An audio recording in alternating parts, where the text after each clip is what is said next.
Hello and welcome to Elefant Roses. My name is Katie. So today I'm going to share with you baking mixes I make here at home. They're part of my meal prep. I work until 6, 7 o'clock at night. So after that, I have to get food on the table for our family just like everybody else. So this is one of my ways of surviving. Because if I had to make everything from scratch right at the end of a work day, I would be in my kitchen cooking until 9, 10 o'clock at night. All right, that's not good. So, on the weekends, I do lots of meal prep and stuff. And I also do these baking mixes because it makes it fast.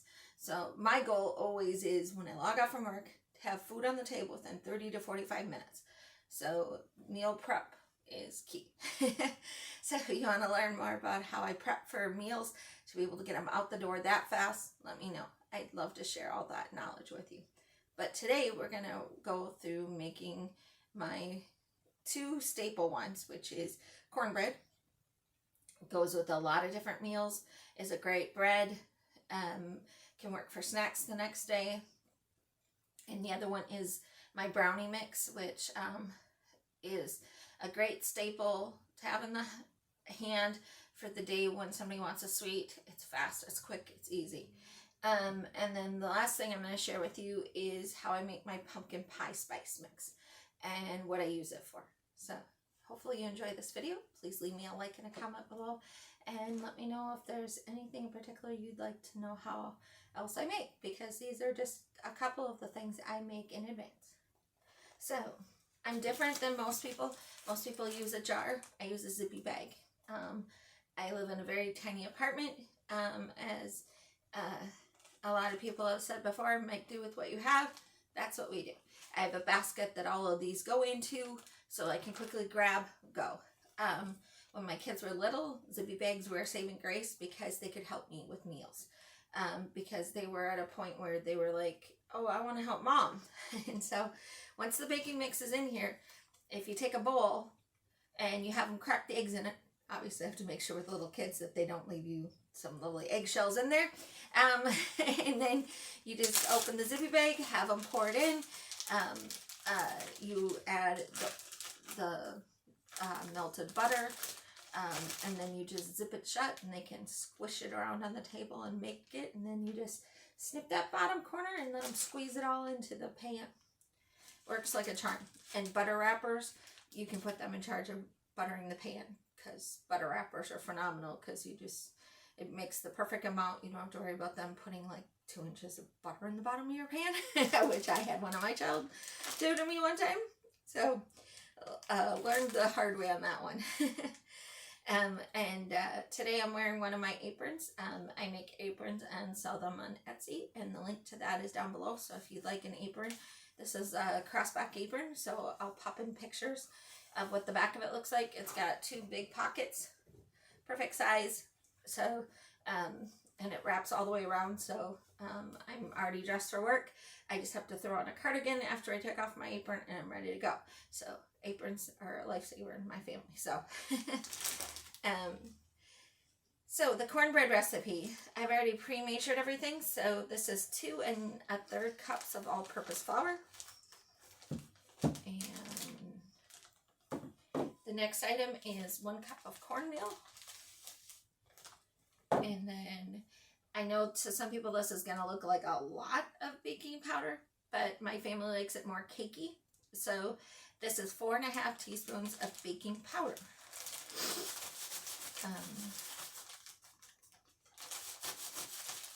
Wants to stick to the fancy dish. And then that is all I put in here. And then I just push all the air out. I seal it shut. And then when we're ready to make it, you're going to take a bowl. And in the bowl, you're going to put 2/3 of a cup of butter or margarine or whatever you use in place of those 2 things. And then to that, you're going to add 1/4 to 1/2 cup of honey. And you're going to melt it. And 1/4 to 1/2 cup depends on your family. My family doesn't like things super sweet, so I go to the 1/4 cup side. If your family's more on the sweet side, put 1/2 cup. And if you're somewhere in between, just kind of estimate, you know, a little bit over So like a 1/4 cup plus a tablespoon. And you're going to melt that together. And then you're going to mix. You're going to take this mix, dump it in your bowl, pour that on top. And then you're also going to add 3 eggs and 1 2/3 cup milk. I usually whisk the eggs and the milk in a separate bowl and then just throw everything all in and stir it all up. You want to put it into a 9 by 13 pan. It's going to look like you've got barely any batter on the bottom. So I'll pop the pictures in up above. Don't worry about that. Do not double this recipe. You will end up with cornbread all over your oven because it goes up and out because of the baking powder. There's that much in it. So don't freak. Again, butter your 9 by 13. I use butter wrappers or margarine wrappers and wipe the inside of it. I use a glass pan. I've also used metal pans, so it's not fussy as to what it needs. And then you're going to put that in a 400-degree oven. I check it after 15 minutes. I stick a toothpick in it. If it's sticking to the toothpick, but you know, it's not like battery, but it's just like little crumbs, like when you get a really moist cake. You ever notice when you squish on it that what it looks like on the plate? That's what you want it to do on the Q-tip. On the toothpick, sorry, not Q-tip. You can tell I'm nervous this morning. And so then you're going to pull it out and let it cool. The reason you want it at that, so that it's sticking to the toothpick a little bit like a really moist cake, is because it's going to keep baking. And if you wait till your toothpick comes out completely clean, by the time it cools, it's going to be overbaked and you're going to get really dry cornbread. So if you pull it out a little early and you just have it that, you know, you want to, that's the best way I can describe it, is really moist cake you've ever had. And when you push on some of the crumbs on the plate, you know how it kind of squishes? That's what you want it to do, because it's still hot when it comes out and it's still baking. So you don't want to overbake. That's one thing I see a lot of people do, is they overbake because they wait till they get a clean I almost said it again, a clean toothpick. So, and you can do the same thing with like a fork or, you know, a butter knife. You don't have to use a toothpick. Whatever you have handy. I've seen, you know, people use all sorts of things through the years. So you just want to make sure it's that little moisture. So I always check it at 15 minutes. Usually mine, because of my oven temperatures, can be 18 to 20 minutes. So I would say check it at 15. If it's still a little too, you know, not there yet, then wait till the 18 mark and check it. But usually that 18 to 20 minute mark is where I pull it. And then I let it cool. And then it's perfect when you're ready to cut it. And again, I'll put pictures up above of what it looks like when it's all baked. And on the thumbnail, you probably saw pictures too. So that's the cornbread mix. And I have a basket that'll go into. And then the next one we're going to make, I made a sample this morning. In the pictures, you're going to see that the brownies look completely different and they're in a bigger pan. And that is because this brownie mix I use for a lot of different things. In the pictures, you're going to see it in the bigger pan. I'll put the size of the pan. I put it in there to make them thinner. And that's so that when we make like brownie sundaes, I have one child that when his birthday rolls around, he doesn't want cake. He hates cake. It sounds funny, but he does not like cake at all. But he always requests brownie bowls. That's what we call brownie sundaes here, is a brownie bowl. So I make homemade caramel sauce, and we have the very thin brownies, and we have really good ice cream, and yeah, we make a whole day of it for him. So with every topping you can imagine for a sundae, because he doesn't want a cake. So, but normally they come out, hopefully this, you can see, they come out pretty thick. I'll put a picture up above of one normally cut. And it's a pretty simple recipe too. Simple 3 things to put in the Zippy bag. But again, it speeds it up at the end of the day so that I can get everything out the door as quickly as possible.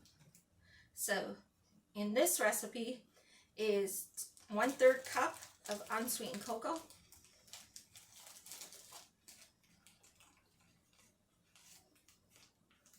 Trying to make sure it all gets in the in the zippy bag and not the table.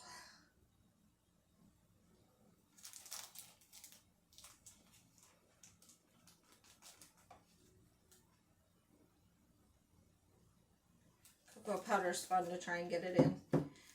I usually normally just take the cup and dump it in, but I thought it'd be easier for camera shots if I did it with both. This is 1/2 cup of flour, and mixed in with that flour, I've already put 1/4 of a teaspoon of baking powder. And then the last thing, so you can put in sugar now, or wait and put in the equivalent of honey. And down below, I'll put my recipe that I use when we're going like to a church potluck or something where I want them to be a little bit fancier, and I'll make frosting. On a day-to-day basis, I don't do frosting. They disappear. They don't even get cool. So this pan will be gone by noon. And I'll be like, what happened to the brownies? And nobody wants to claim responsibility. So, which is fine. It's no big deal. Just go make another batch. But yeah, that's the funny of being in a family. I was an only kid, so having children, it's always fun to see how they do things. So this is 1/2 cup of sugar, and that's all. And I just mix it up. And then this is then mixed with 1/2 cup of melted butter or margarine, or you can use oil like vegetable oil, canola oil, etc. That works too. And then you want to put in 2 large eggs, and then the mixture. And then in a buttered 8-inch square pan, or I'll put up there the size I use when I want to make the thinner brownies for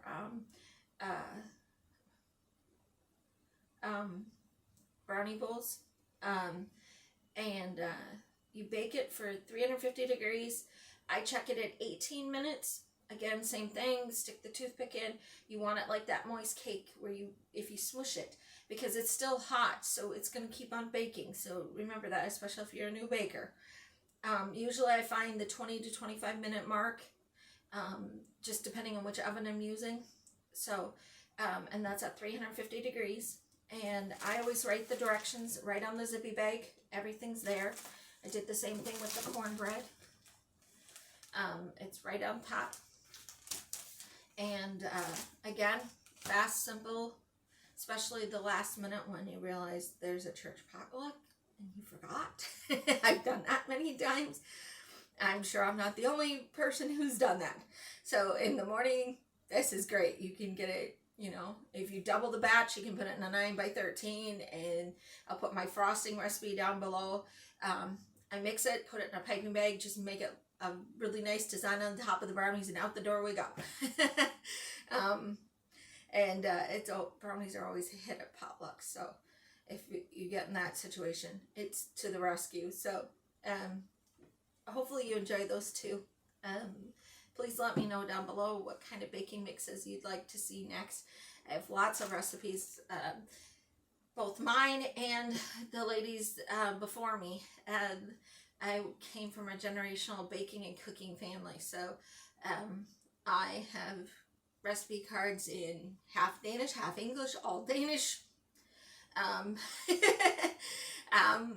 Went to lots of church potlucks growing up as a kid, so did they, so we have lots of different recipes. You'd be amazed.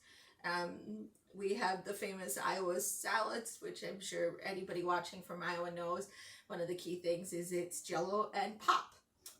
At least that's what it was where I grew up in northwestern Iowa. So I have lots of those recipes too. So if you'd like to see more of these baking and cooking videos, please let me know. Last one is pumpkin pie spice. These are the jars I got at IKEA on markdown. And doesn't bother me, the little sun guys didn't know they had it because the box packaging covered it up, so it didn't bother me. But what I did do when I got home, you'll notice on the top, it's black now. and I'll take a picture of that and stick it up top so you can see it. I took chalkboard paint and painted the top, so now I can write what spice is inside of it. So I can definitely do a video on how I did that. Just let me know. And what is in my pumpkin pie spice. So I'll put the recipe down below too. But it's 1 teaspoon of nutmeg, a 1/2 teaspoon of cloves, it's a 1/2 teaspoon ginger, 2 teaspoons of cinnamon. If you want to get clever, put a teaspoon of cinnamon and 1 teaspoon of cardamom. If you want to throw people off and they're not sure, how did you make that? And then 1 teaspoon of allspice. So again, it's 1 teaspoon nutmeg, 1/2 teaspoon cloves, 1/2 teaspoon ginger, 2 teaspoons cinnamon, and 1 teaspoon of allspice.